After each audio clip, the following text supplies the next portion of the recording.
आलोक Pandey the जिस cricket channel में स्वागत है दोस्तों। आज का टॉपिक है इंडियन कॉन्स्टिट्यूशन का आर्टिकल नंबर 32, जिसमें हम कॉन्स्टिट्यूशनल रेमेडीज को पढ़ेंगे। दोस्तों, जो संवैधानिक उपचार के अधिकार हैं, इनमें रिट्स के द्वारा हम उन अधिकारों को प्राप्त करते हैं। दोस्तों, 32 को समझने का हम प्रयास करते हैं, रिट्स हम उसके बाद समझते हैं।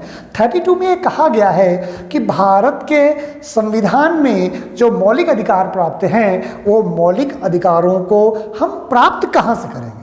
तो हम 32 से मौलिक अधिकार, अगर कोई सरकार या कोई व्यक्ति, क्योंकि मौलिक अधिकार सरकारों के खिलाफ और व्यक्तियों के खिलाफ, दोनों के खिलाफ क्योंकि हमें प्राप्त हैं, तो अगर कोई व्यक्ति या सरकार मौलिक अधिकारों को मना करती है देने से, या मौलिक अधिकारों को आम लोगों को प्रदान करने में आनाकानी करती है, तो हम कहाँ जाएंगे? आर्टिकल 32 के तहत और सुप्रीम कोर्ट और 220 के तहत हाई कोर्ट जाएंगे।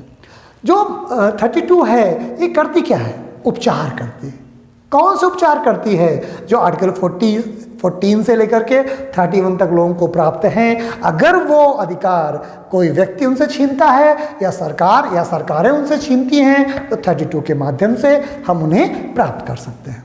दोस्तों, जो संवैधानिक उपचारों का अधिकार हैं, इनके हमने पहले बताया था 5 प्रकार हैं, 5 तरीके के रिट्स के द्वारा हम प्राप्त करते हैं। उनमें से जो पहली रिट है वो है बंदी प्रत्यक्षीकरण या हैबियस कॉर्पस। दोस्तों, जो बंदी प्रत्यक्षीकरण या हैबियस कॉर्पस है, ये लैटिन शब्द है जिसका अर्थ है सशरीर उपस्थित होना। यानी अगर किसी व्यक्ति को बंदी बनाया गया है, अगर हिंदी में से हम तोड़ते हैं बंदी प्रत्यक्षीकरण, बंदी को प्रत्यक्ष लाना, यानी किसी व्यक्ति को अगर बंदी बना लिया गया है और वह बंदी गैर कानूनी है, तो न्यायालय उससे कहेगा कि उस व्यक्ति को सशरीर न्यायालय के सामने उपस्थित कीजिए। इसलिए इसे सामान्य अर्थों में हम क्या कहते हैं? बंदी को उपस्थित करना। कहाँ? न्यायालय के पास। दोस्तों, बंदी प्रत्यक्षीकरण जो लैटिन शब्द है, इसका अर्थ है सशरीर उपस्थित होना। हमें ये बात समझ में आ गई। फिर हम इसकी दूसरी बात समझते हैं कि ये किया क्यों जाता है। तो न्यायालय क्या करता है? ये जानने का प्रयास करता है कि बंदी बनाया ही क्यों गया किसी को। तो दूसरी बात है, बंदी बनाए जाने का कारण न्यायालय जानता है। दोस्तों, क्योंकि भारत में रूल ऑफ लॉ है, किसी व्यक्ति को रूल ऑफ लॉ के अगेंस्ट में जाकर के बंदी नहीं बनाया जा सकता है। इसीलिए हैबियस कॉर्पस में न्यायालय ये बात जानने का प्रयास करता है कि किसी व्यक्ति को बंदी क्यों बनाया गया है। उसके बाद हम ये जानते हैं कि तीसरा पॉइंट इसमें आता है कि अगर किसी व्यक्ति को बंदी बनाया गया है, तो क्या वो वैधानिक है या अवैधानिक है।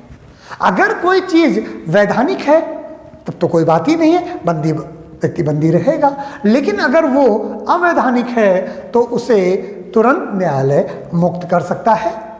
इस तरह से हम देखते हैं कि जो बंदी प्रत्यक्षीकरण है, किसी व्यक्ति को रिट्स के रूप में हमें प्राप्त है, और वो अधिकार क्या है कि अवैधानिक तरीके से अगर किसी व्यक्ति ने या सरकार संस्था ने उसे बंदी बनाया है, तो न्यायालय उसको बंदी बनाने से मुक्त कर सके। तीसरी बात आती है कि ये जो बंदी प्रत्यक्षीकरण रिट है, ये जारी ही क्यों जाती है और किसके लिए जारी की जाती है। तो जो बंदी प्रत्यक्षीकरण है, वो सरकारी अधिकारी के खिलाफ और निजी व्यक्ति के खिलाफ, दोनों व्यक्तियों के खिलाफ बंदी प्रत्यक्षीकरण को जारी किया जा सकता है। यानी अगर कोई गवर्नमेंट ऑफिसर है और किसी व्यक्ति को अवैधानिक तरीके से बंदी बनाया है, तो निश्चित है कि न्यायालय के पास अगर हम जाते हैं आर्टिकल नंबर 32 के तहत सुप्रीम कोर्ट और आर्टिकल नंबर 220 के तहत हाई कोर्ट्स जाते हैं, तो न्यायालय हमें बंदी प्रत्यक्षीकरण रिट के माध्यम से इस बात का अधिकार प्रदान करता है कि जो बंदी बनाया व्यक्ति है उसको मुक्त किया जाए। तो और बंदी प्रत्यक्षीकरण में चाहे वो सरकारी अधिकारी हो, सरकारी व्यक्ति हो या निजी व्यक्ति के खिलाफ हो, बंदी प्रत्यक्षीकरण दोनों के लिए जारी किया जा सकता है। तीसरी बात हम ये जानते हैं, चौथी बात ये जानने का प्रयास करते हैं कि जो बंदी प्रत्यक्षीकरण है वो किसके अगेंस्ट जारी नहीं किया जाता है।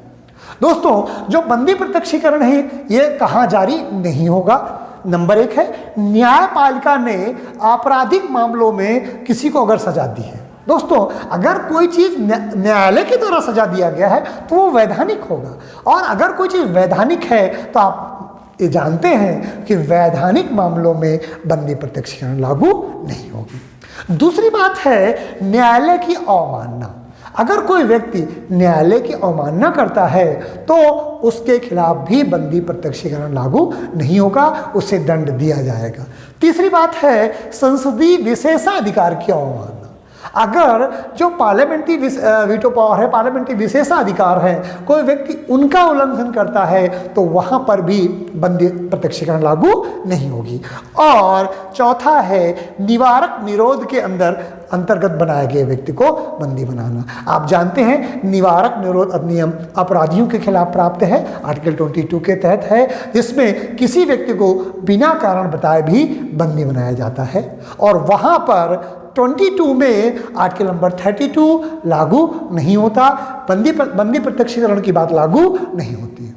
दोस्तों आज हमने थोड़े समय पे जो आर्टिकल नंबर 32 है उसका एक पार्ट, एक रिट बंदी प्रत्यक्षीकरण के रूप में हमने बताया है, जिसमें हमें शरीर को मुक्त रखने का अधिकार है जब तक कि हमने कोई भी इल्लीगल काम नहीं किया है।